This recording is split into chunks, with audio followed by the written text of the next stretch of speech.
Hello and welcome to Sean White's Solar and Energy Storage Podcast. In this podcast, we are going to read the 2024 IFC. That's the International Fire Code published by the International Code Council. Doesn't that sound exciting? If you are not a super nerd, go ahead and skip to the next podcast. I am going to be reading code here. But just a little bit of history about this podcast. This is how this podcast started. Probably somewhere around 15 years ago, I recorded myself reading the National Electrical Code, Article 690, and I called it Radio 690. I didn't even have a podcast then, so I just posted it on my website. And then when I started the podcast, I believe I started it by just posting me reading the National Electrical Code. And then I started putting other things for my classes and posting them on the podcast. And then I got some PR people calling me up, wanting me to interview CEOs, and that's where it led to. So let's get back to our roots. Greetings and readings from the International Fire Code. The International Fire Code is published by the International Code Council, and we can see that inside of Chapter 12, Energy Systems, is Section 1207 Energy Storage Systems, ESS. One thing, by the way, is if you're talking about residential energy storage systems, you don't go to the IFC, you go to the IRC. That's the International Residential Code. We're talking about the big boys here. Okay, you ready? I'm going to read this like poetry. 1207.1 General. The provisions in this section are applicable to stationary and mobile electrical energy storage systems. Exception. ESS in Group R3 and R4 occupancies shall only be required to comply with Section 1207.11, except where Section 1207.11.4 requires compliance with Sections 1207.1 through 1207.9. 1207.1.1 Utilities and Industrial Applications. This section shall not apply to capacitors and capacitor equipment for electrical utilities and industrial facilities used in applications such as flexible AC transmission, FACTS devices, filter capacitor banks, power factor correction, and standalone capacitor banks for voltage correction and stabilization. And then throughout this code, a lot of times it says in parentheses, material based on the NFPA 855 2023 edition. It did not say that in the 2021 International Fire Code about the 2020 NFPA 855. And by the way, NFPA 855 is a standard for energy storage systems. 1207.1.2 Mobile ESS. Mobile ESS deployed at an electrical utility substation or general facility for 90 days or less shall not add to the threshold values in Table 1207.1.3 for the stationary ESS installation if both the following conditions apply. 1. The mobile ESS complies with Section 1207.10, and 2. The mobile ESS is being used only during periods in which the facility's stationary energy storage system is being tested, repaired, or retrofitted or replaced. 1207.1.3 Scope. Energy storage systems having capacities exceeding the values shown in Table 1207.1.3 shall comply with this section. And I'm just going to go look at lithium-ion batteries, and that is 20 kilowatt hours. So what that means is 20 kilowatt hours and below for lithium-ion batteries, this does not apply. So you would just use the National Electrical Code. 1207.1.4 Permits. Permits shall be obtained for the ESS as follows. Construction permits shall be obtained for stationary ESS installations and for mobile ESS charging and storage installations covered by Section 1207.10.1. Permits shall be obtained in accordance with Section 105.6.6. Operational permits shall be obtained for stationary ESS installations and for mobile ESS deployment operations covered by Section 1207.10.3. Permits shall be obtained in accordance with Section 105.5.14. 1207.1.4.1 Communication Utilities. Operational permits shall not be required for lead acid and nickel cadmium battery systems at facilities under the exclusive control of communications utilities that comply with NFPA 76 and operate at less than 50 volts alternating current or 60 volts direct current. 1207.1.5 Construction Documents. The following information shall be provided with the permit application. 1.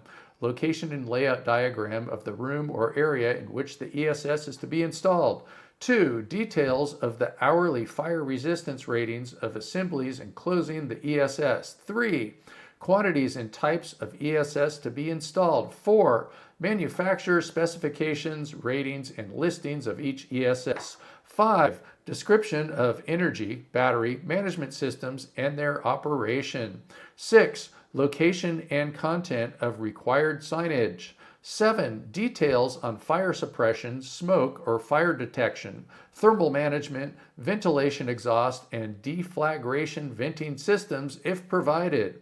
8. Support arrangement associated with the installation included any required seismic restraint. 9. A commissioning plan complying with Section 1207.2.1. 10. A decommissioning plan complying with Section 1207.2.3. 11. A fire safety and evacuation plan in accordance with Section 404. 1207.1.5.1. Utilities applicability.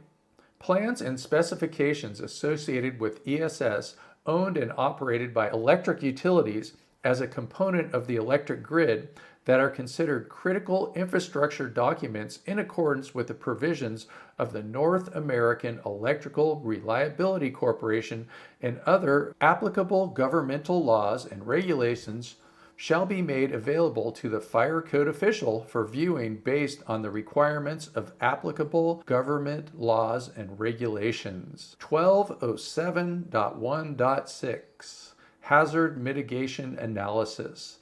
A failure mode and effects analysis, FMEA, or other approved hazard mitigation analysis shall be provided in accordance with Section 104.2.2 under any of the following conditions. 1. Where ESS technologies not specifically identified in Table 1207.1.3 are provided. 2. More than one ESS technology is provided in a single fire area where there is a potential for adverse interaction between technologies. 3. Where allowed as a basis for increasing maximum allowable quantities, see Section 1207.5.2, and 4, where required by the fire code official to address a potential hazard with an ESS installation that is not addressed by existing requirements. 1207.1.6.1 Fault Condition. The only hazard mitigation analysis shall evaluate the consequences of the following failure modes. Only single failure modes shall be considered. 1. A thermal runaway condition in a single electrochemical ESS unit. 2. A mechanical failure of a non-electrochemical ESS unit. 3. Failure of any battery, energy management system, or fire protection system within the ESS equipment that is not covered by the Product Listing Failure Mode Effects Analysis, FMEA. 4. Failure of any required protection system external to the ESS, including but not limited to ventilation, HVAC, exhaust ventilation, smoke detection, fire detection, gas detection, or fire suppression system. 1207.1.6.2 Analysis Approval. The fire code official is authorized to approve the hazard mitigation analysis provided that the consequences of the hazard mitigation analysis demonstrate 1. Fires will be contained within unoccupied ESS rooms or areas for the minimum duration of the fire resistance rated separations identified in 1207.7.4. 2. Fires involving the ESS will allow occupants or the general public to evacuate to a safe location. 1207.1.6.3 Additional protection measures. Construction, equipment, and systems that are required for the ESS to comply with the hazardous mitigation analysis, including but not limited to those specifically described in Section 1207, shall be installed, maintained, and tested in accordance with nationally recognized standards and specified design parameters. 1207.1.7 Large-scale fire test. Where required elsewhere in Section 1207, large-scale fire testing shall be conducted on a representative ESS in accordance with UL 9540A. The testing shall be conducted or witnessed and reported by an approved testing laboratory and show that a fire involving one ESS will not propagate to an adjacent ESS, and where installed within buildings, enclosed areas, and walk-in units will be contained within the room, enclosed area, or walk-in unit for the duration of the test. The test report shall be provided to the fire code official for review and approval in accordance with Section 104.2.2, 1207.1.8, Fire Remediation. Where a fire or other event has damaged the ESS and ignition or reignition of the ESS is possible, the system owner, agent, or leasee shall take the following actions at their expense to mitigate the hazard or remove damaged equipment from the premises to a safe location. 1207.1.8.1 Fire Mitigation Personnel. Where in the operation of the fire code official, it is essential for public safety that trained personnel be on site to respond to possible ignition or reignition of a damaged ESS, the system owner, agent, or leasee shall dispatch within 15 minutes one or more fire mitigation personnel to the premise, as required and approved at their expense. These personnel shall remain on duty continuously after the fire department leaves the premise until the damaged energy storage equipment is removed from the premises, or earlier if the fire code official indicates the public safety hazard has been abated. 1207.1.8.2 Duties. On-duty fire mitigation personnel shall have the following responsibilities. Keep a diligent watch for fires, obstructions to means of egress, and other hazards. 2. Immediately contact the fire department if their assistance is needed to mitigate any hazards or extinguish fires.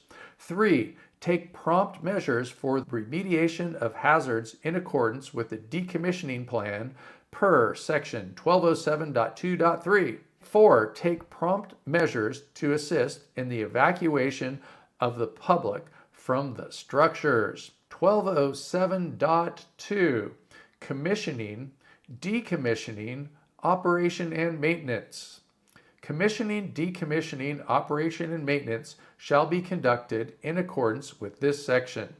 1207.2.1 Commissioning of newly installed ESS and existing ESS that have been retrofitted, replaced, or previously decommissioned and are returning to service shall be conducted prior to the ESS being placed in service in accordance with a commissioning plan that has been approved prior to the initiating commissioning.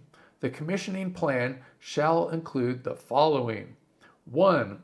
A narrative description of the activities that will be accomplished during each phase of commissioning, including the personnel intended to accomplish each of the activities. 2. A listing of the specific ESS and associated components, controls, and safety-related devices to be tested, a description of the test to be performed, and the functions to be tested. 3. Conditions under which all testing will be performed, which are representative of the conditions during normal operation of the system.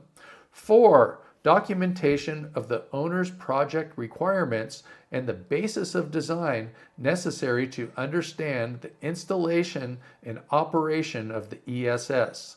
5. Verification that required equipment and systems are installed in accordance with the approved plans and specifications. 6. Integrated testing for all fire and safety systems. 7. Testing for any required thermal management, ventilation, or exhaust systems associated with the ESS installation. 8. Preparation and delivery of operation and maintenance documentation. 9. Training of facility operating and maintenance staff. 10. Identification and documentation of the requirements for maintaining system performance to meet the original design intent during the operation phase. 11. Identification and documentation of personnel who are qualified to service, maintain, and decommission the ESS and respond to incidents involving the ESS, including documentation that such service has been contracted for. 12. A decommissioning plan for removing the ESS from service and from the facility in which it is located. The plan shall include details on providing a safe, orderly shutdown of energy storage and safety systems with notification to the code officials prior to the actual decommissioning of the system. The decommissioning plan shall include contingencies for removing an intact operational ESS from service and for removing an ESS from service that has been damaged by a fire or other event. Exceptions. Commissioning shall not be required for lead acid and nickel cadmium battery systems at facilities under the exclusive control of communications utilities that comply with NFPA 76 and operate at less than 50 volts AC or 60 DC. A decommissioning plan shall be provided and maintained where required by the fire code official.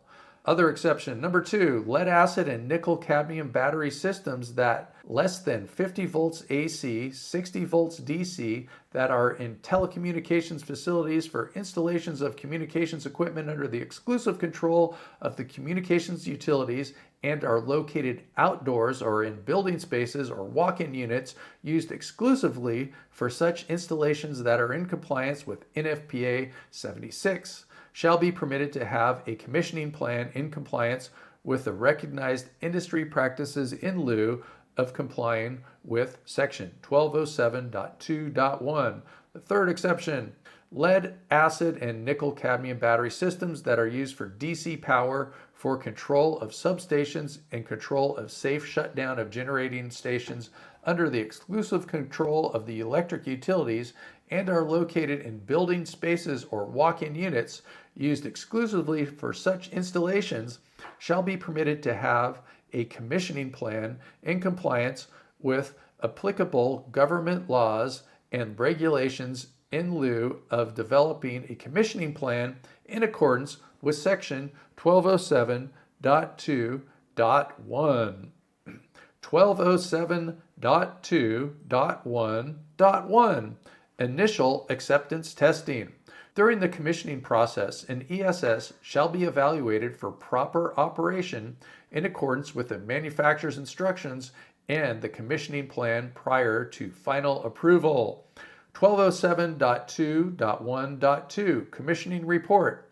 A report describing the results of the system commissioning, including the results of the initial acceptance testing required in Section 1207.2.1.1, shall be provided to the fire code official prior to final inspection and approval and maintained at an approved on-site location. 1207.2.2 Operation and Maintenance. An operation and maintenance manual shall be provided to both the ESS owner or their authorized agent and the ESS operator before the ESS is put into operation and shall include the following. 1. Manufacturer's operation manuals and maintenance manuals for the entire ESS and for each component of the system requiring maintenance that clearly identifies the required routine maintenance actions. Number 2, name, address, and phone number of a service agency that has been contracted to service the ESS and its associated safety systems. Number 3, maintenance and calibration information, including wire diagrams, control drawings, schematics, system programming instructions, and control sequence descriptions for all energy storage control systems. 4, desired or field determined control set points that are permanently recorded on control drawings at control devices or for digital control systems and system programming instructions. 5, a schedule for inspecting and recalibrating all ESS controls. 6, a service record log form that lists the schedule for all required servicing and maintenance actions and space for logging such actions that are completed over time and retained on site. The ESS shall be operated and maintained in accordance with the manual, and a copy of the manual shall be retained at an approved on-site location. 1207.2.2.1 Ongoing inspection and testing. Systems that monitor and protect the ESS installation shall be inspected and tested in accordance with the manufacturer's instructions and operation and maintenance manual. Inspection and testing records shall be maintained in the operation and maintenance manual. 1207.2.3 Decommissioning. The code official shall be notified prior to the decommissioning of an ESS. Decommissioning shall be performed in accordance with the decommissioning plan that includes the following. 1, a narrative description of the activities to be accomplished for removing the ESS from service and from the facility in which it is located. 2, a listing of any contingencies for removing an intact operational ESS from service and for removing an ESS from service that has been damaged by a fire or other event. 1207.3 Equipment. ESS equipment shall be in accordance with sections 1207.3.1 through 1207.3.9. 1207.3.1 Energy Storage System Listings. ESS shall be listed in accordance with UL 9540. Exceptions. Lead acid and nickel cadmium battery systems less than 50 volts AC, 60 volts DC, and telecommunications facilities for installations of communications equipment under the exclusive control of the communications utilities located outdoors or in building spaces used exclusively for such installations that are in compliance with NFPA 76. 2. Lead acid and nickel cadmium battery systems that are used for DC power for the control of substations or control of safe shutdown of generating stations under the exclusive control of the electric utility and located outdoors or in building spaces used exclusively for such installations. Exception number 3. Lead acid battery systems and interruptible power supplies listed and labeled in accordance with UL 1778 and utilized for standby power applications. So the exceptions tend to be lead acid. 1207.3.2 Equipment Listings. Chargers, inverters, and energy storage management systems shall be covered as part of the UL 9540 listing or shall be listed separately. 1207.3.3 Utility Interactive Systems. Inverters shall be listed and labeled in accordance with UL 1741. Only inverters listed and labeled for utility interactive system use and identified as interactive shall be allowed to operate in parallel with the electric utility power system to supply power to common loads. 1207.3.4 Energy Storage Management System. Where required by the ESS listing, an approved energy storage management system that monitors and balances cell voltages, currents, and temperatures within the manufacturer's specifications shall be provided. The system shall disconnect electrical connections to the ESS or otherwise place it in a safe condition if potentially hazardous temperatures or other conditions such as short circuits, overvoltage, or undervoltage are detected. 1207.3.5 Enclosures. Enclosures of ESSs shall be of non-combustible construction. 1207.3.6 Repairs. Repairs of ESS shall only be done by qualified personnel. Repairs with other than identical parts shall be considered retrofitting and comply with Section 1207.3.7. Repairs shall be documented in the service records log. Retrofits. 1207.3.7 Retrofits. Retrofitting an existing ESS shall comply with the following. 1. A construction permit shall be obtained in accordance with Section 105.6.6. 2. New batteries, battery modules, capacitors, and similar ESS components shall be listed. 3. Battery management and other monitoring systems shall be connected and installed in accordance with the manufacturer's instructions. 4. The overall installation shall continue to comply with UL 9540 listing requirements where applicable. 5. Systems that have been retrofitted shall be commissioned in accordance with Section 1207.2.1. 6. Retrofits shall be documented in the service records log. 1207.3.7.1 Retrofitting lead acid and nickel cadmium. Changing out or retrofitting of lead acid and nickel cadmium batteries with other lead acid and nickel cadmium batteries in the following applications shall be considered repairs where there is no increase in system size or energy capacity greater than 10% of the original design.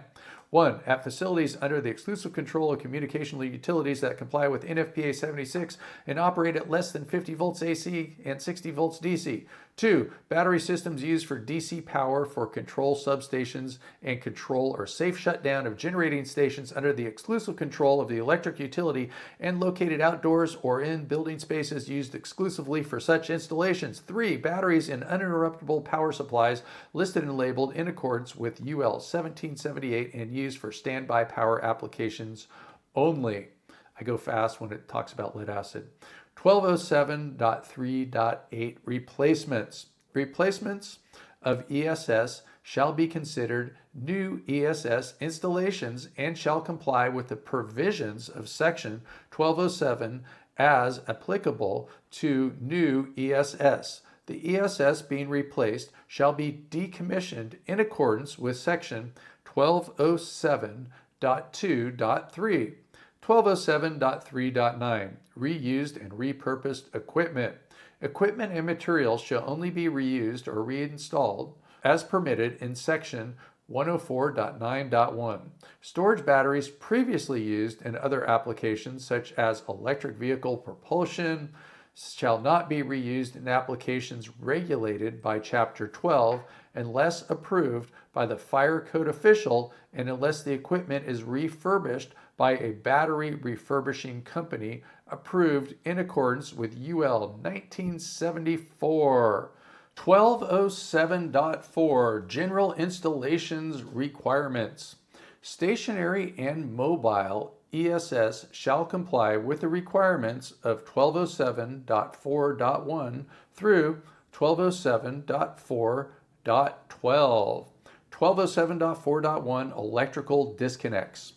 Where the ESS disconnecting means is not within sight of the main electrical service disconnecting means, placards or directories shall be installed at the location of the main electrical service disconnecting means, indicating the location of the stationary storage battery system disconnecting means in accordance with NFPA 70. Exception: electrical disconnects for lead acid and nickel cadmium battery systems at facilities under the exclusive control of communications utilities and operating at less than 50 volts AC and 60 volts DC shall be permitted to have electrical disconnects signage in accordance with NFPA 76. 1207.4.2 Working clearances. Access and working space shall be provided and maintained about all electrical equipment to permit ready and safe operation and maintenance of such equipment in accordance with NFPA 70 and the manufacturer's instructions. 1207.4.3 Fire resistance rated separations. Rooms and other indoor areas containing ESS shall be separated from other areas of buildings in accordance with section 1207.7.4. ESS shall be permitted to be in the same room with the equipment they support. 1207.4.4 Seismic and structural design. Stationary ESS shall comply with the seismic design requirements in Chapter 16 of the International Building Code and shall not exceed the floor loading limitation of the building. 1207.4.5 Vehicle impact protection. Where ESS are subject to the impact by a motor vehicle, including forklifts, vehicle impact protection shall be provided in accordance with Section 312. 1207.4.6 Combustible storage.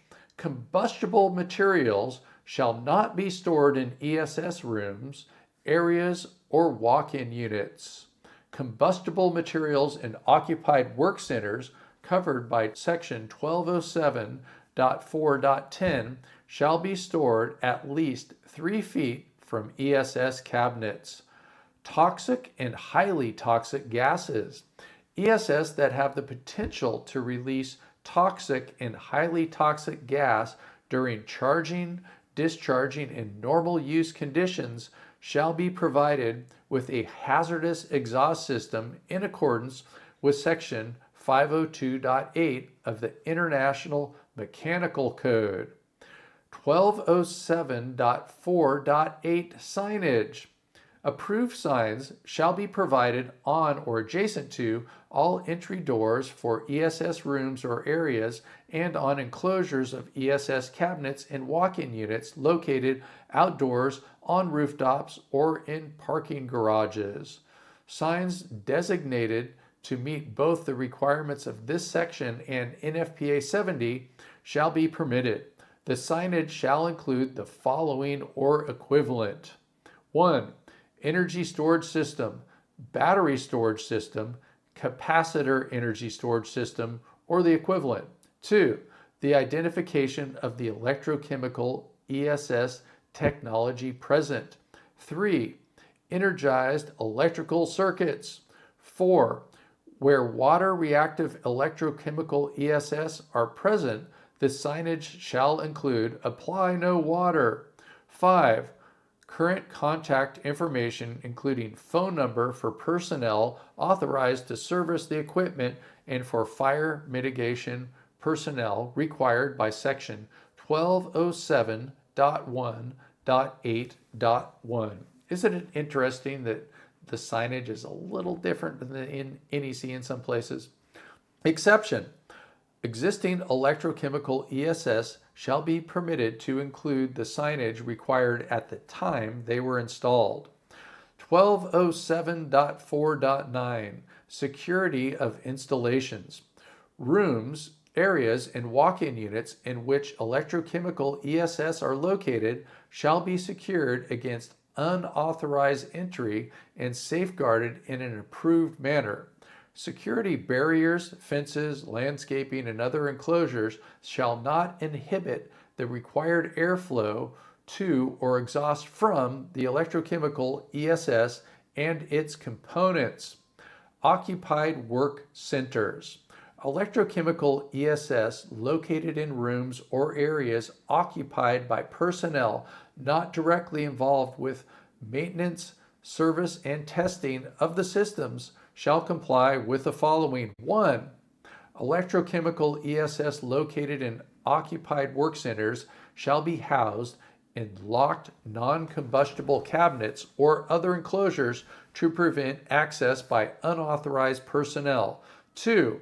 Where electrochemical ESS are contained in cabinets in occupied work centers, the cabinets shall be located within 10 feet of the equipment they support. 3. Cabinets shall include signage complying with Section 1207.4.8. 1207.4.11 Open rack installations.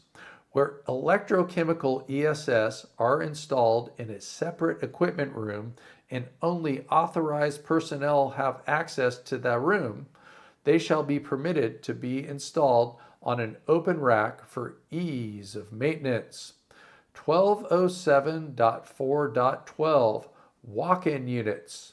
Walk-in units shall be entered only for inspection, maintenance, and repair of ESS units and ancillary equipment and shall not be occupied for other purposes. 1207.5 Electrochemical ESS protection. The protection of electrochemical ESS shall be in accordance with sections 1207.5.1 through 1207.5.8 where required by sections 1207.7 through 1207.10. Then we have a table 1207.5, maximum allowable quantities of electrochemical ESS. And for lithium-ion batteries, we have 600 kilowatts. And although there is a limit of 600 kilowatts for lithium-ion batteries in 1207.5 maximum allowable quantities of electrochemical ESS, we will learn that there are exceptions because, of course, there are energy storage systems out there that are greater than 600 kilowatts. We interrupt you for a very important announcement. Sean White's Solar and Energy Storage Podcast has been brought to you by Sean White's Solar and Energy Storage Podcast. That's right, Sean White is sponsoring his own podcast, and he wants to remind you to go check out some of his classes. You can go to SolarSean, that's solar, SEAN.com, and then click on the links to check out his classes. You can check out his heat spring classes, and you can also hire him to teach classes for you, like at your company, something like that. Now back to the show. 1207.5.1 Size and separation.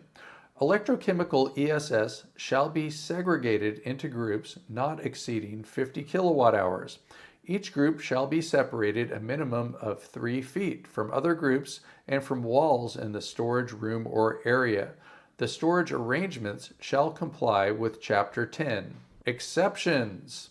Lead acid and nickel cadmium battery systems and facilities under the exclusive control of communications utilities and operating at less than 50 volts AC, 60 volts DC in accordance with NFPA 76. 2. Exception. Lead acid and nickel cadmium systems that are used for DC power and control of substations and control or safe shutdown of generating stations under the exclusive control of the electric utility and located outdoors in building spaces used exclusively for such installations. 3. Lead acid battery systems and uninterruptible power supplies listed and labeled in accordance with UL 1778 utilized for standby power applications and limited to not more than 10% of the floor area on the floor on which the ESS is located. 4. The fire code official is authorized to approve larger capacities or smaller separation distances based on large-scale fire testing complying with 1207.1.5. So look at that exception, number 4, that's the big one. The fire code official is authorized to approve of larger capacities or smaller separation distances based on large-scale fire testing complying with section 1207.1.5. There, I read it twice. 1207.5.2, maximum allowable quantities. Fire areas within rooms, areas, and walk-in units containing electrochemical ESS shall not exceed the maximum allowable quantities in Table 1207.5. Exceptions. Where approved by the fire code official, rooms, areas, and walk-in units containing electrochemical ESS that exceed the amounts in Table 1207.5 shall be permitted based on hazardous mitigation analysis in accordance with Section 1207.1.6 and large-scale fire testing complying with Section 1207.1.7. Lead acid and nickel cadmium battery systems installed in facilities under the exclusive control of communication utilities and operating at less than 50 volts AC and 60 volts DC in accordance with NFPA 76 and the other exception, dedicated use buildings in compliance with 1207.7.1, 1207.5.2.1, mixed electrochemical energy systems.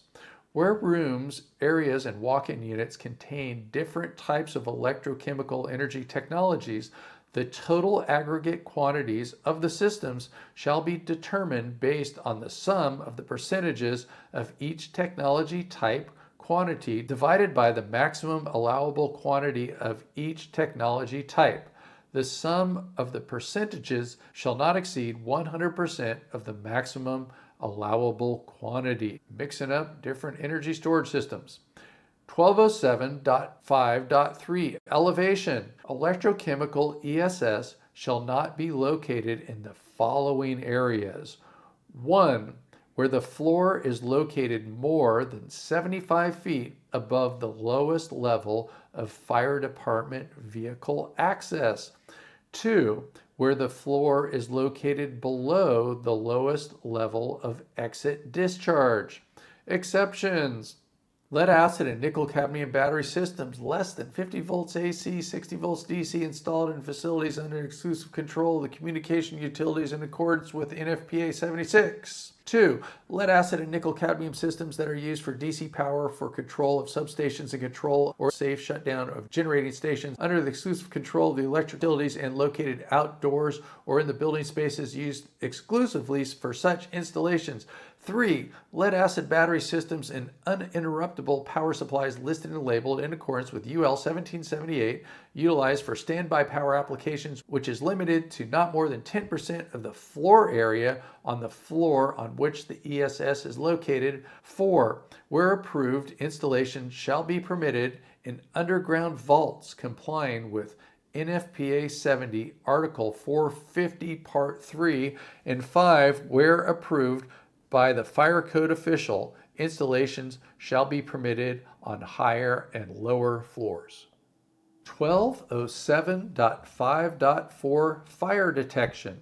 An approved automatic smoke detection system or radiant energy sensing fire detection system complying with Section 907.2 shall be installed in rooms, indoor areas, and walk-in units containing electrochemical ESS.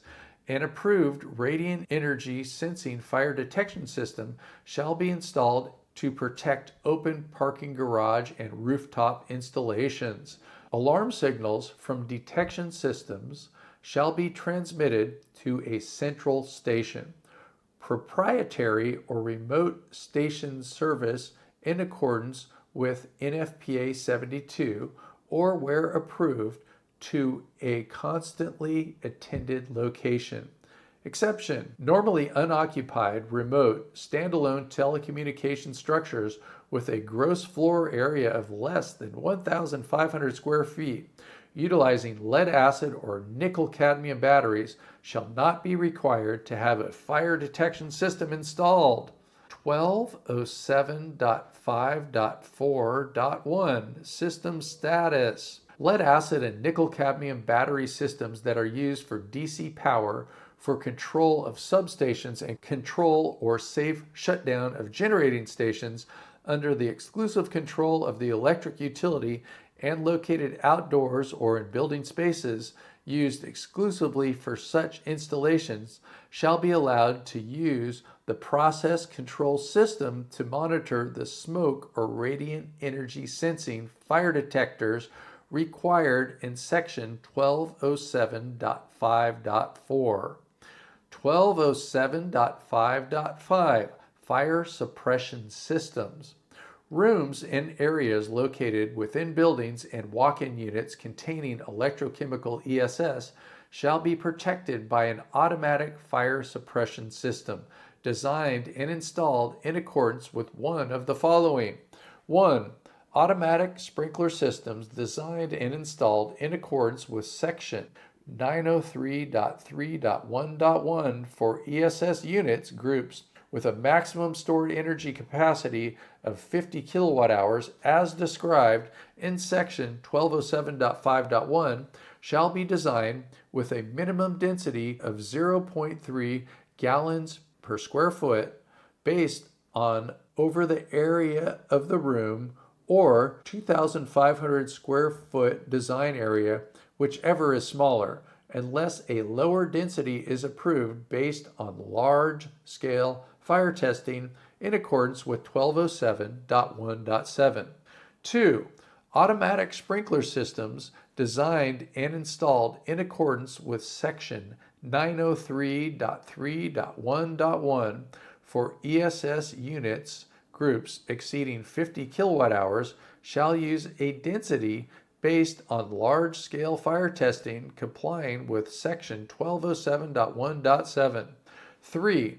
The following alternative automatic fire extinguishing systems designed and installed in accordance with Section 904, provided that the installation is approved by the fire code official based on large-scale fire testing complying with 1207.1.7. And then there's references to NFPA 12, 15, 750, 2001, and 2010, different NFPA fire things. Exceptions. Fire suppression systems for lead acid and nickel cadmium batteries systems at facilities under the exclusive control of the communication utilities that operate at less than 50 volts AC, 60 volts DC shall be provided or required by NFPA 76. 3. Lead acid and nickel cadmium systems that are used for DC power for control of substations or control of safe shutdown of generating stations under the exclusive control of the electric utility and located outdoors or in building spaces used exclusively for such installation shall not be required to have fire suppression systems installed. 3. Lead acid battery systems in uninterruptible power supplies listed and labeled in accordance with UL 1778 utilized for standby power applications, which is limited to not more than 10% of the floor area or on the floor on which the ESS is located, shall not be required to have a fire suppression system. 1207.5.5.1 Water reactive systems. Electrochemical ESS that use water reactive materials shall be protected by an approved alternative automatic fire extinguishing system in accordance with Section 904, where the installation is approved by the fire code official based on large-scale fire testing complying with Section 1207.1.7. 1207.5.6 Maximum enclosure size. Outdoor walk-in units housing ESS shall not exceed 53 feet by 8 feet by 9.5 feet high, not including bolt-on HVAC and related equipment as approved. Outdoor walk-in units exceeding these limitations shall be considered indoor installations and comply with the requirements in Section 1207.7. Vegetation control, 1207.5.7. Areas within 10 feet on each side of outdoor ESS shall be cleared of combustible vegetation and other combustible growth.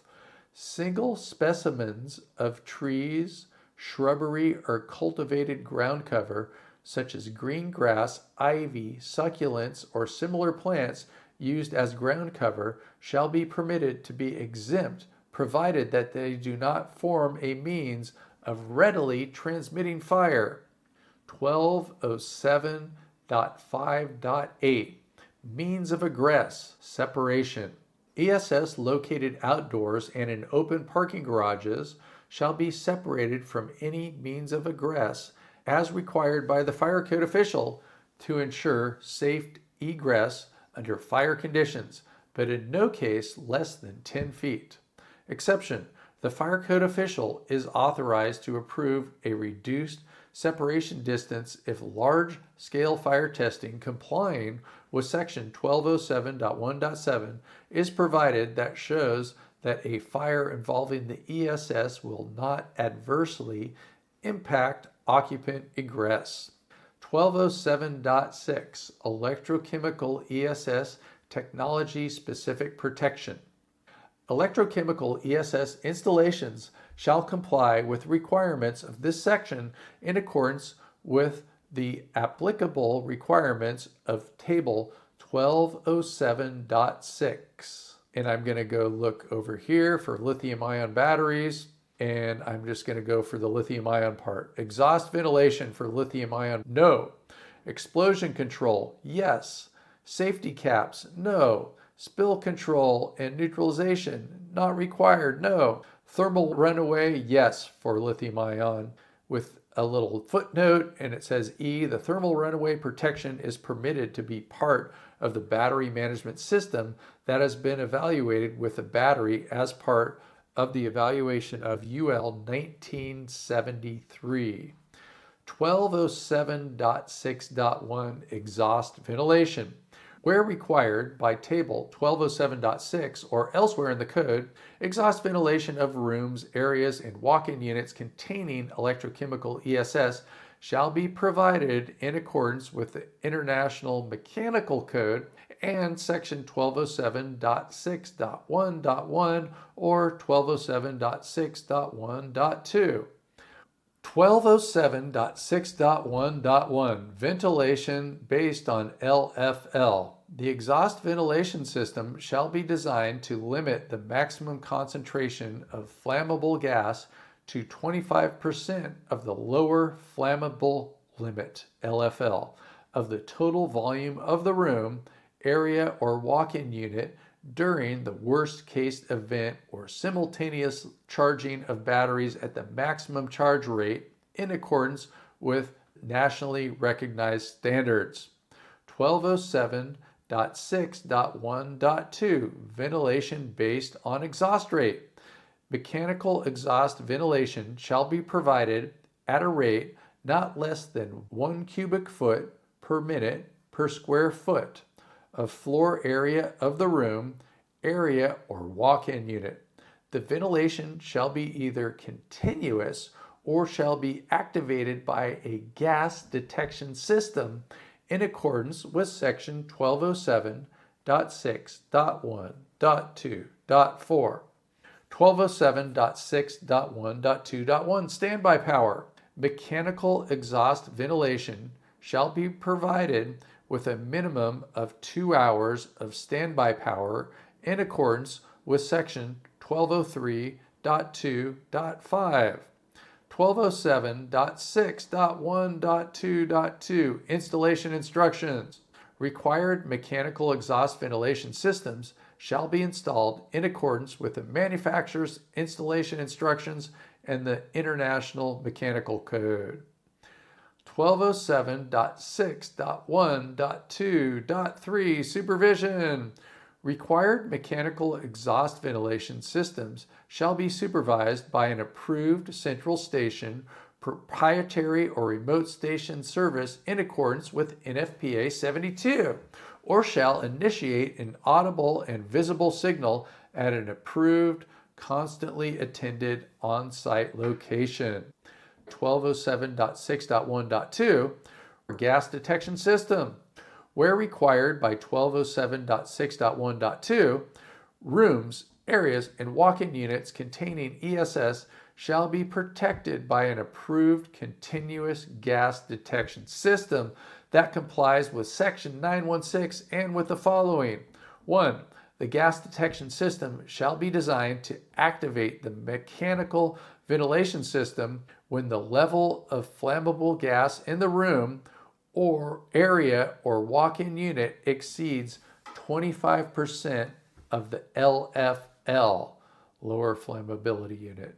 2. The mechanical ventilation system shall remain on until the flammable gas detected is less than 25% of the LFL.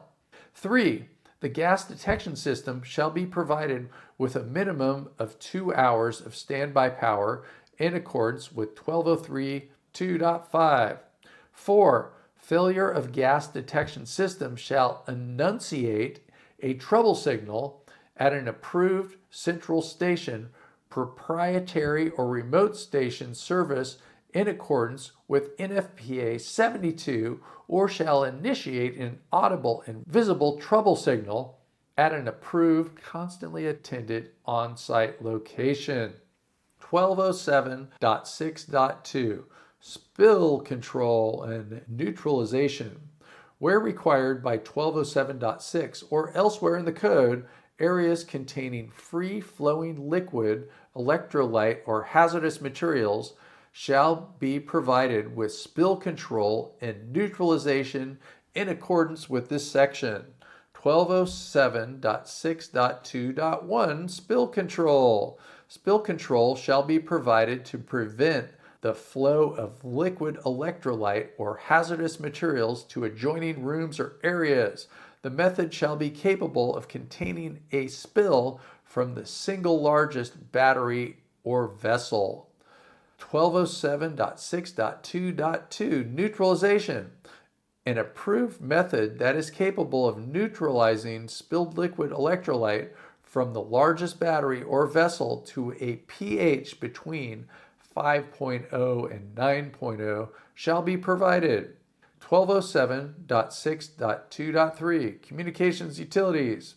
The requirements of Section 1207.6.2 shall apply only when the aggregate capacity of multiple vessels exceeds 1,000 gallons for lead acid and nickel cadmium battery systems operating at less than 50 volts AC, 60 volts DC that are located at facilities under the exclusive control of communications utilities and those facilities complying with NFPA 76 in addition to applicable requirements of this code.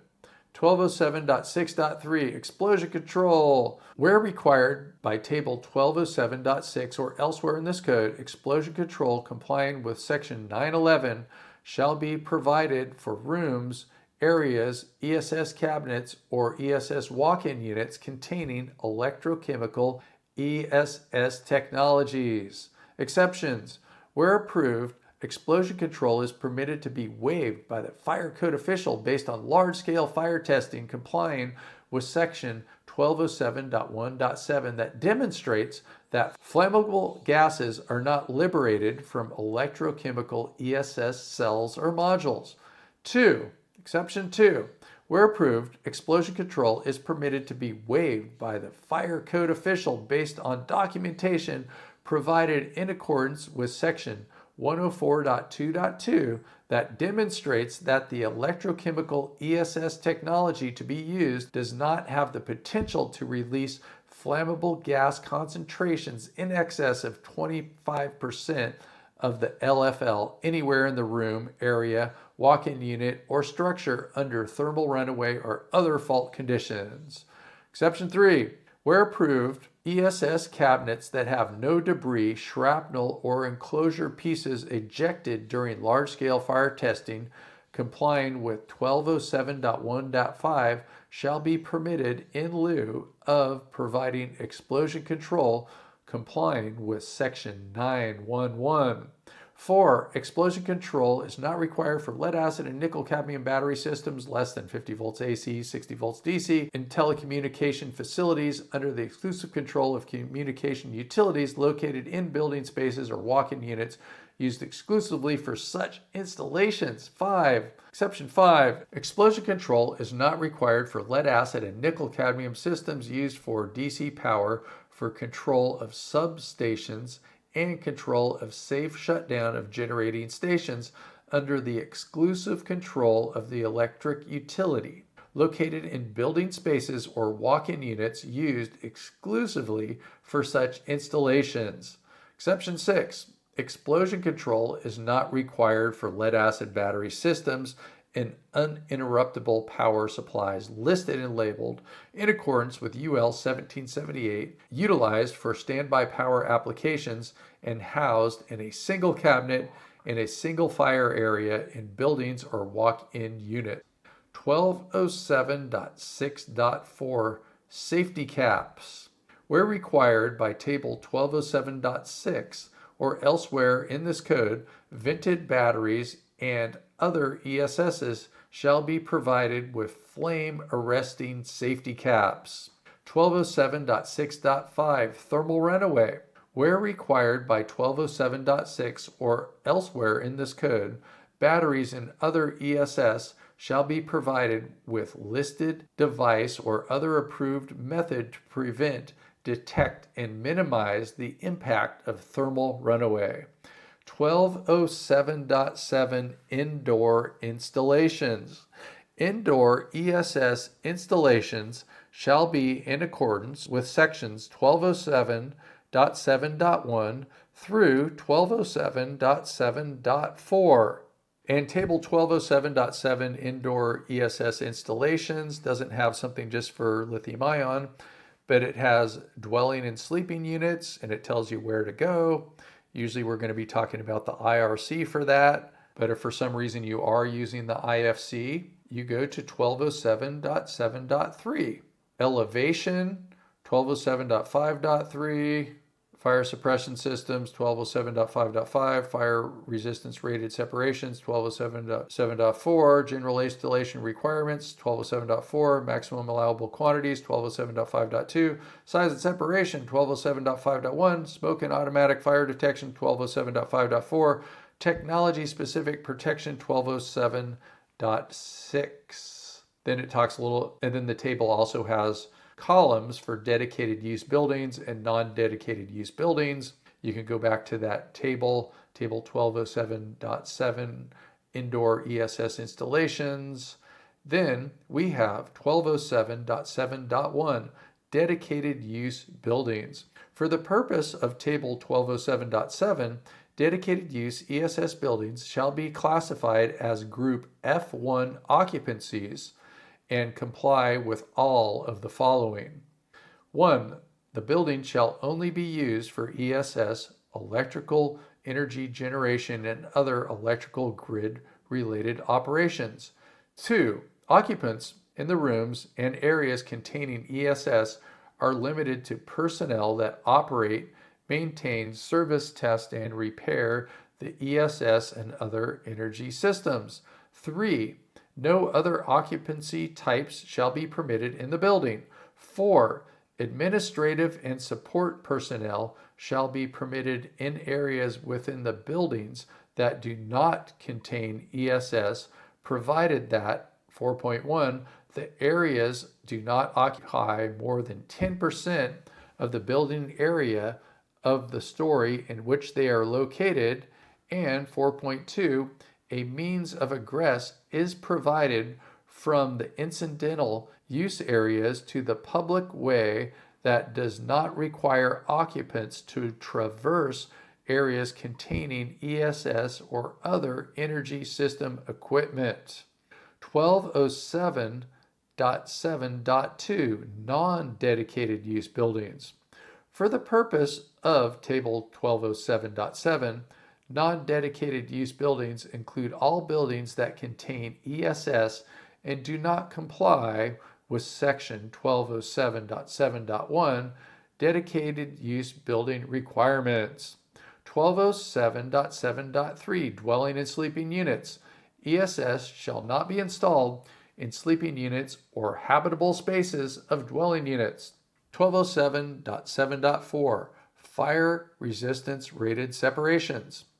Rooms and areas containing ESS shall include fire resistance rated separations as follows.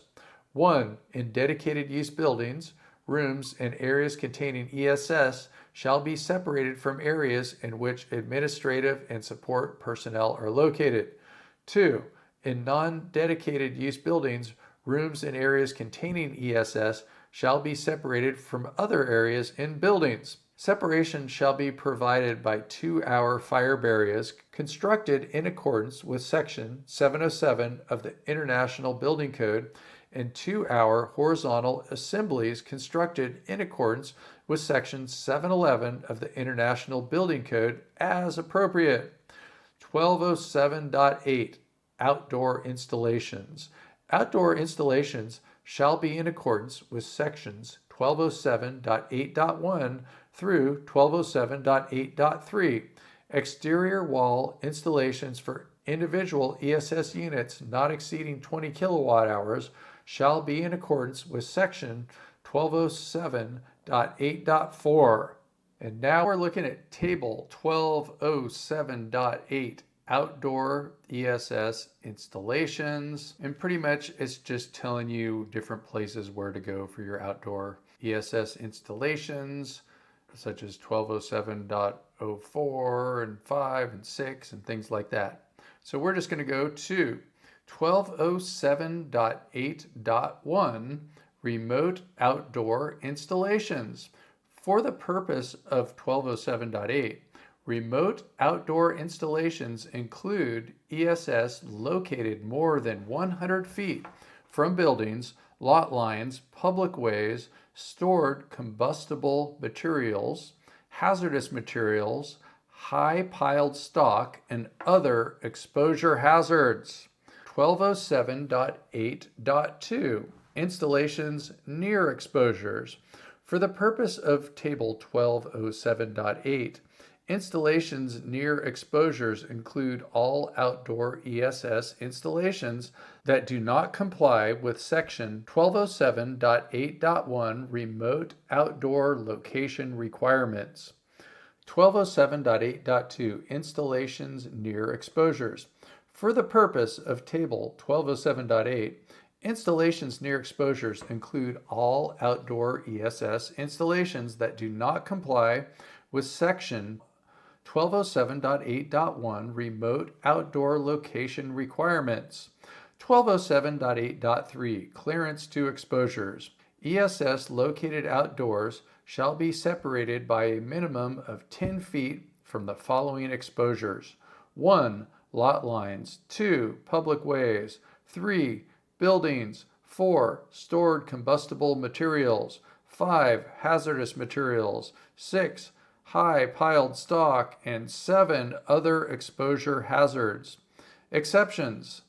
Clearances are permitted to be reduced to 3 feet where a 1 hour freestanding fire barrier suitable for exterior use and extending 5 feet above and 5 feet beyond the physical boundary of the ESS installation is provided to protect the exposure. Exception 2. Clearances to buildings are permitted to be reduced to 3 feet where non-combustible exterior walls with no openings or combustible overhangs are provided on the wall adjacent to the ESS, and the fire resistance rating of the exterior wall is a minimum of 2 hours. Exception 3. Clearances to buildings are permitted to be reduced to 3 feet where a weatherproof enclosure constructed of non-combustible materials is provided over the ESS, and it has been demonstrated that a fire within the enclosure will not ignite combustible materials outside the enclosure based on large-scale fire testing, complying with Section 1207.1.7. 1207.8.4 Exterior Wall Installations. ESS shall be permitted to be installed outdoors on exterior walls of buildings when all of the following conditions are met. 1. Maximum energy capacity of individual ESS units shall not exceed 20 kilowatt hours. 2. The ESS shall comply with applicable requirements in Section 1207. 3. The ESS shall be installed in accordance with the manufacturer's instructions and their listing. 4. Individual ESS units shall be separated from each other by at least 3 feet. 5. The ESS shall be separated from doors, windows, operable openings into buildings, or HVAC inlets by at least 5 feet. Exception: where approved, smaller separation distances in items 4 and 5 shall be permitted based on large-scale fire testing complying with Section 1207.1.7. 1207.9 Special Installations. Rooftop and open parking garage ESS installations shall comply with Sections 1207.9.1 through 1207.9.6. And now we have a table, 1207.9 Special ESS Installations, and that's for rooftop and open parking garages. So if you're doing a rooftop and an open parking garage, just go to 1207.9. Check out that table. 1207.9.1 Rooftop Installations. For the purpose of Table 1207.9, rooftop ESS installations are those located on the roofs of buildings.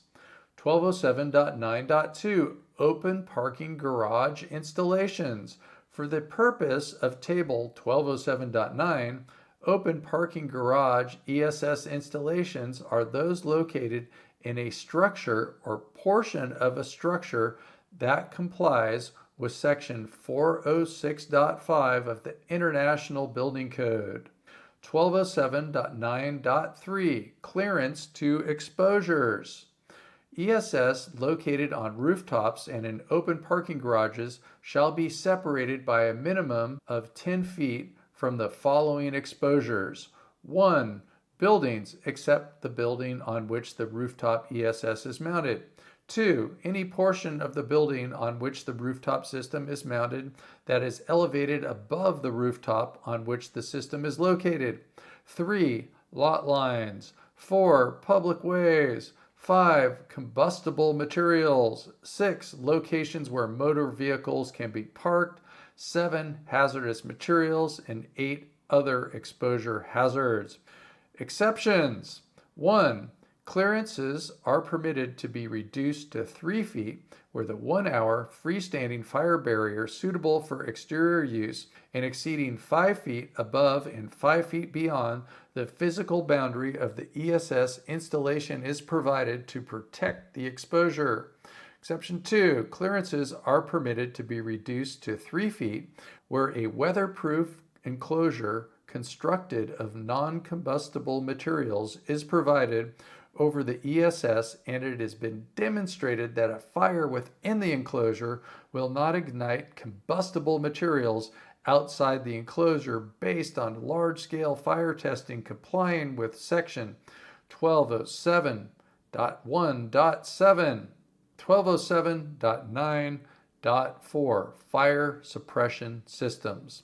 ESS located in walk-in units on rooftops or in walk-in units in open parking garages shall be provided with automatic fire suppression systems within the ESS enclosure in accordance with Section 1207.5.5.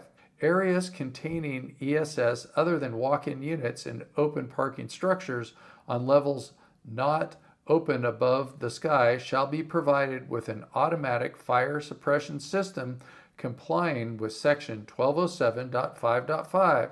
Exception.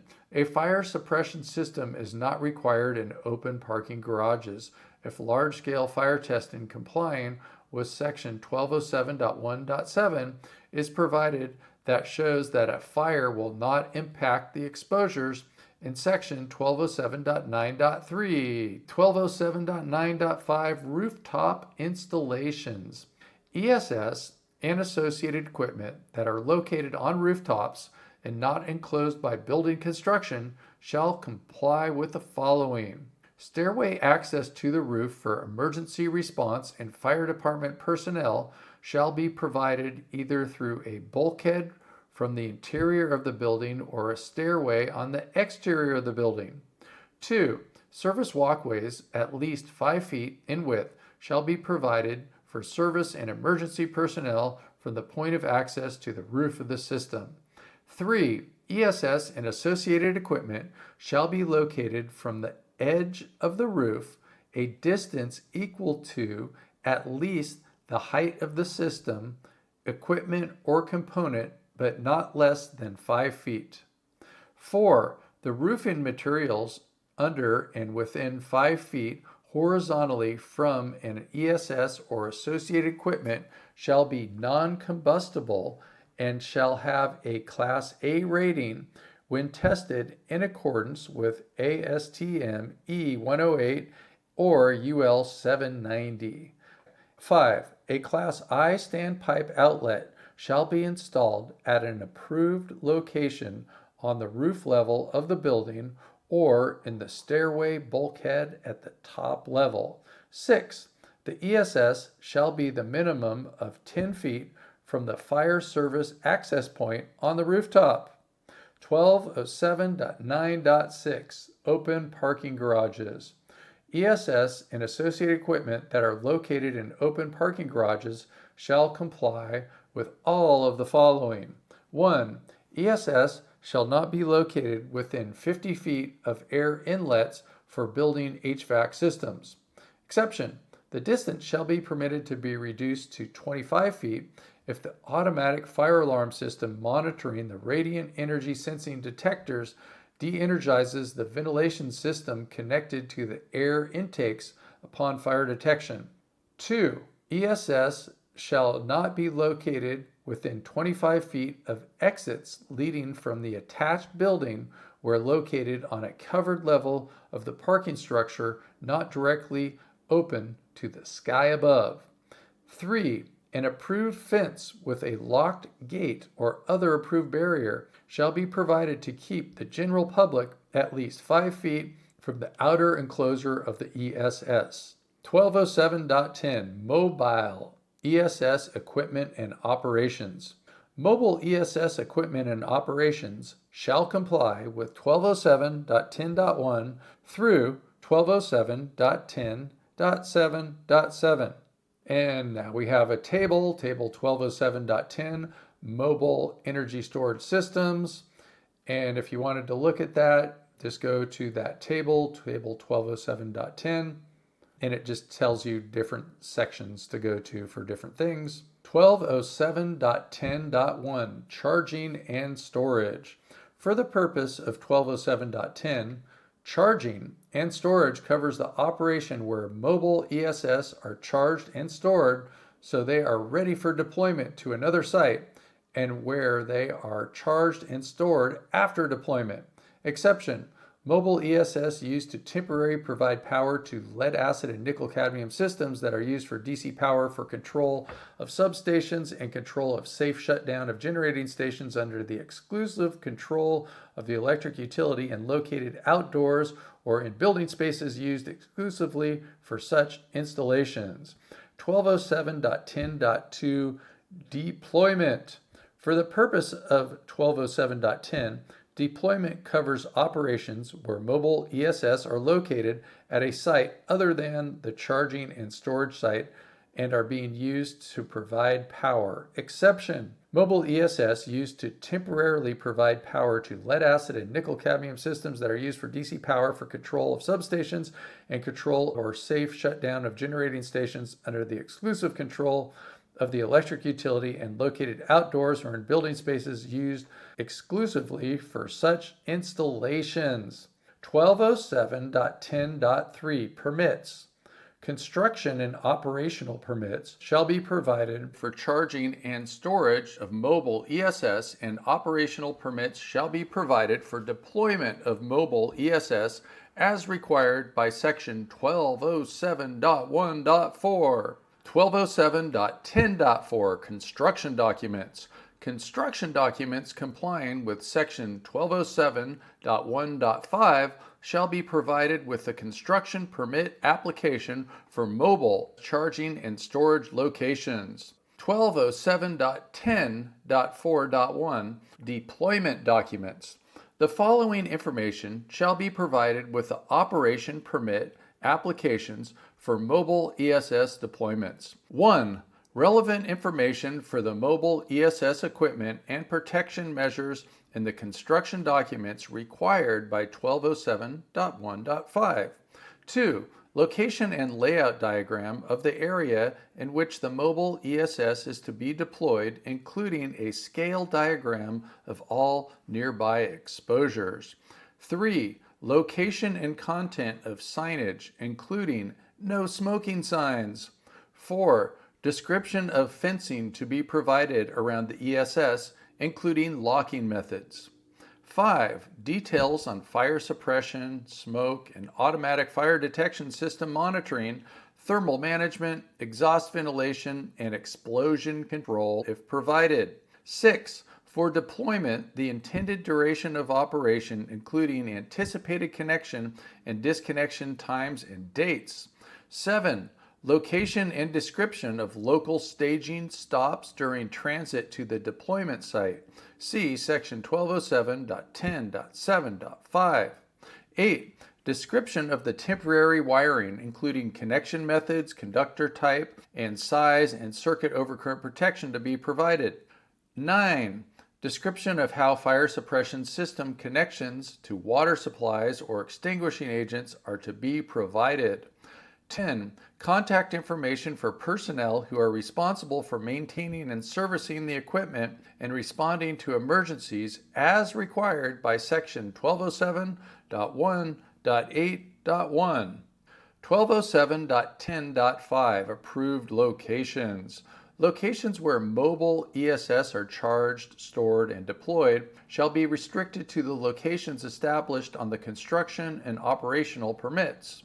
1207.10.6 Charging and storage. Installations where mobile ESS are charged and stored shall be treated as permanent ESS indoor or outdoor locations and shall comply with the following sections as applicable.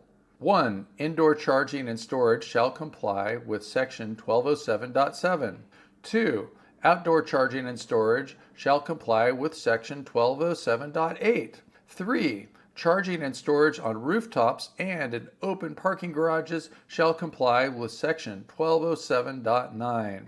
Exceptions. 1. Electrical connections shall be permitted to be made using temporary wiring complying with the manufacturer's instructions in UL 9540 listing and NFPA 70. Exception 2. Fire suppression system connections to the water supply shall be permitted to use approved temporary connections. 1207.10.7 Deployed mobile ESS requirements. Deployed mobile ESS equipment and operations shall comply with this section and Table 1207.10. 1207.10.7.1 Duration. The duration of mobile ESS deployment shall not exceed 30 days. Exceptions. Mobile ESS deployments that provide power for durations longer than 30 days shall comply with 1207.10.6. Exception 2. Mobile ESS deployment shall not exceed 180 days unless additional operation permits are obtained. 1207.10.2 Restricted locations.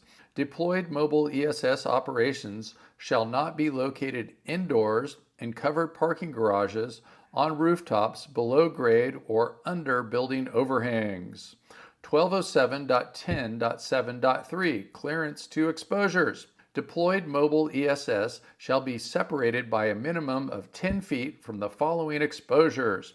1. Public ways. 2. Buildings. 3. Stored combustible materials. 4. Hazardous materials. 5. High-piled storage. 6. Other exposure hazards.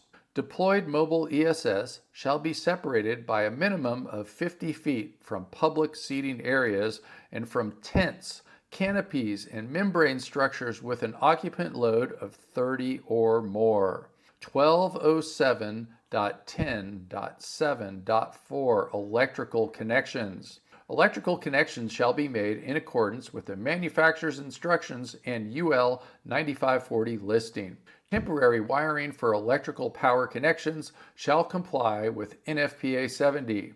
Fixed electrical wiring shall not be provided. 1207.10.7.5 Local staging. Mobile ESS in transit from the charging and storage location to the deployment location and back shall not be parked within 100 feet of an occupied building for more than 1 hour during transit unless specifically approved by the fire code official when the permit is issued. 1207.10.7.6 Fencing. An approved fence with a locked gate or other approved barrier shall be provided to keep the general public at least 5 feet from the outer enclosure of a deployed mobile ESS. 1207.10.7.7 Smoking. Smoking shall be prohibited within 10 feet of mobile ESS. Signs shall be posted in accordance with Section 310.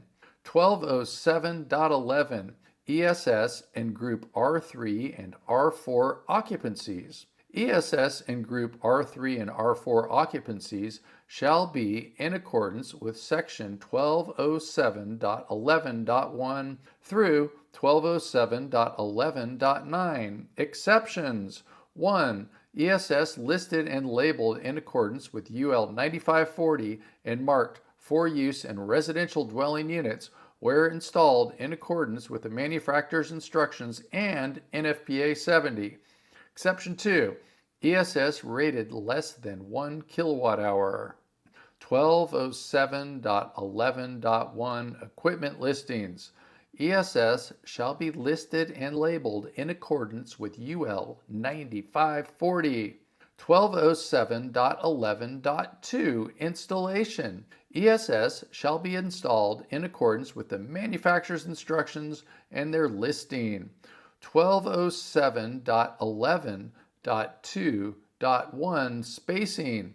Individual ESS units shall be separated from each other by at least 3 feet, except where smaller separation distances are documented to be adequate based on large-scale fire testing complying with 1207.1.7. 1207.11.3 Location.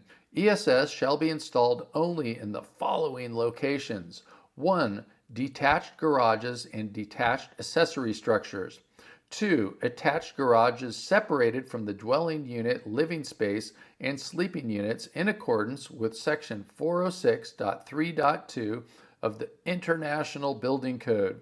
3. Outdoors or on the exterior side of exterior walls located a minimum of 3 feet from doors and windows directly entering the dwelling unit. 4. Enclosed utility closets, basements, and storage or utility spaces within dwelling units and sleeping units, with finished or non-combustible walls and ceilings. Walls and ceilings of unfinished wood frame construction shall be provided with not less than 5/8 inch Type X gypsum wallboard. ESS shall not be installed in sleeping rooms or in closets or spaces opening directly into sleeping rooms. 1207.11.4 Energy ratings. Individual ESS units shall have a maximum rating of 20 kilowatt hours. The aggregate ratings of the ESS shall not exceed 1. 40 kilowatt hours within utility closets, basements, and storage or utility spaces. 2. 80 kilowatt hours in attached or detached garages and detached accessory structures. 3. 80 kilowatt hours on exterior walls. 4. 80 kilowatt hours outdoors on the ground. ESS installations exceeding the permitted individual or aggregate ratings shall be installed in accordance with sections 1207.1 through 1207.9. 1207.11.5 Electrical installation. ESS shall be installed in accordance with NFPA 70.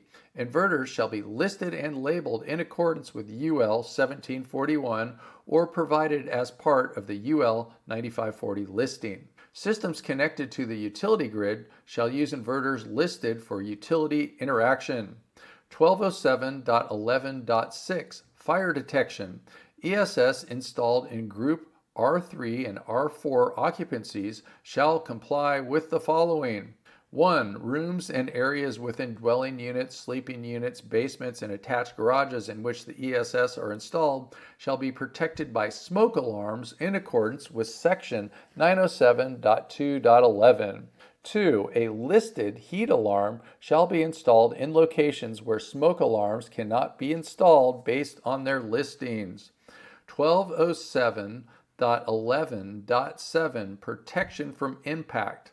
ESS installed in a location subject to vehicle damage in accordance with Section 1207.11.7.1 or 1207.11.7.2 shall be provided with impact protection in accordance with 1207.11.7.3. 1207.11.7.1 Garages.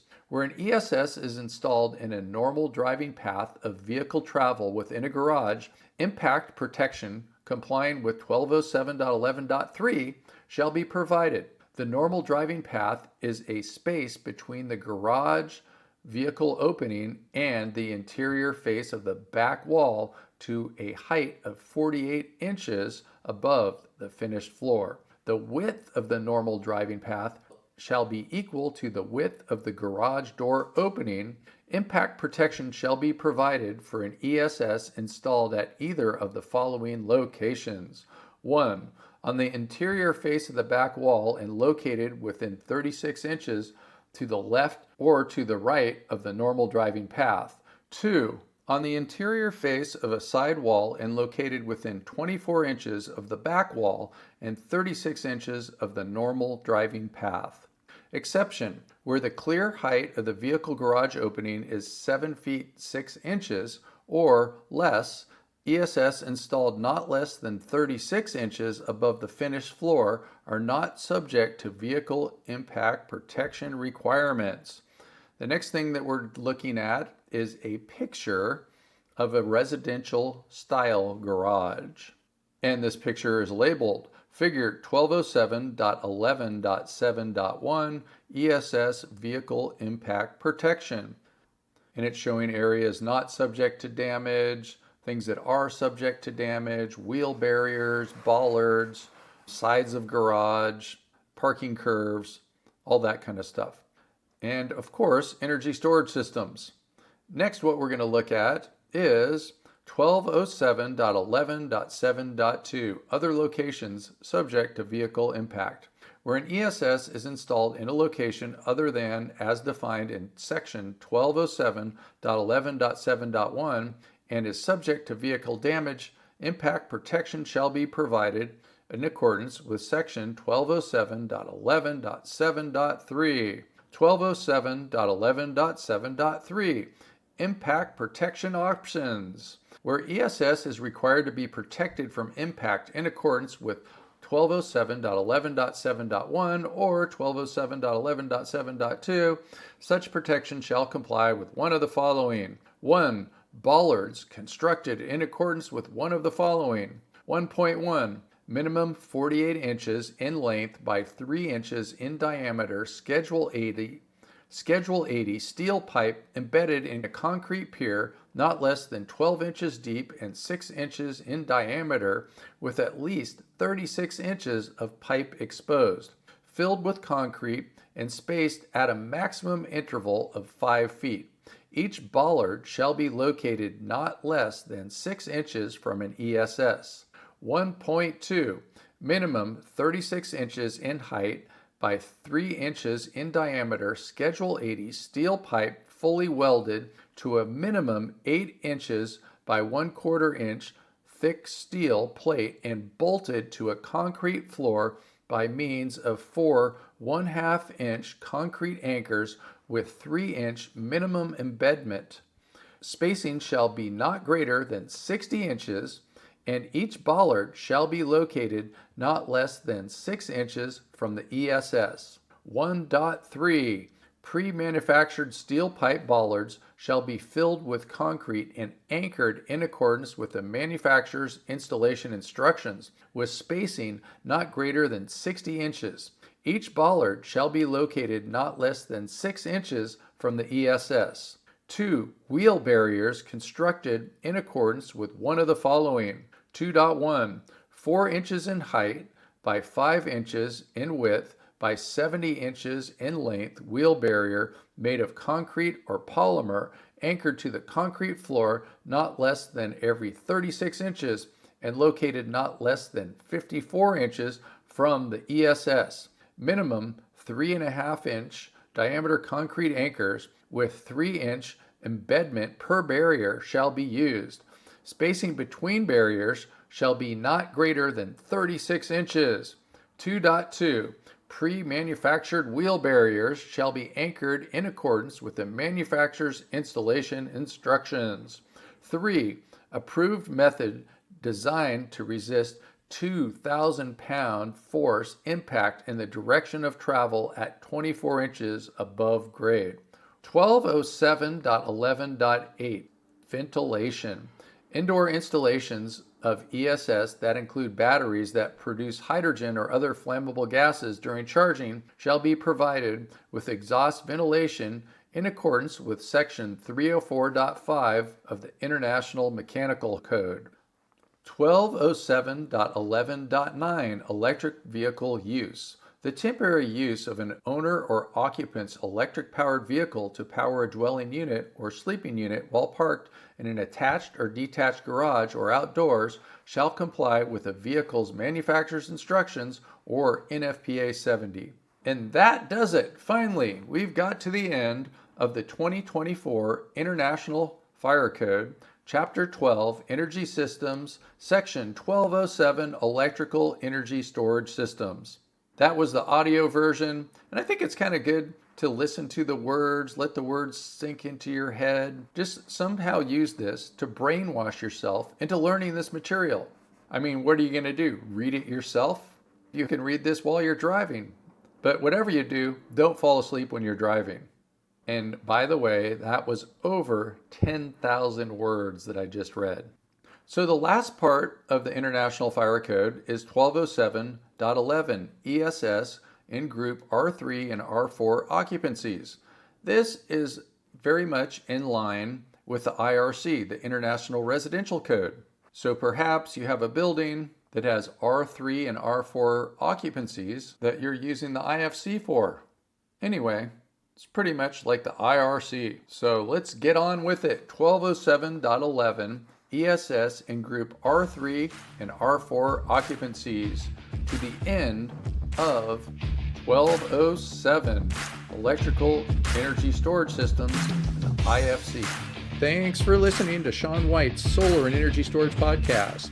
To learn more, go to Solar, SEAN, that's solarshawn.com, and get yourself NABCET certified.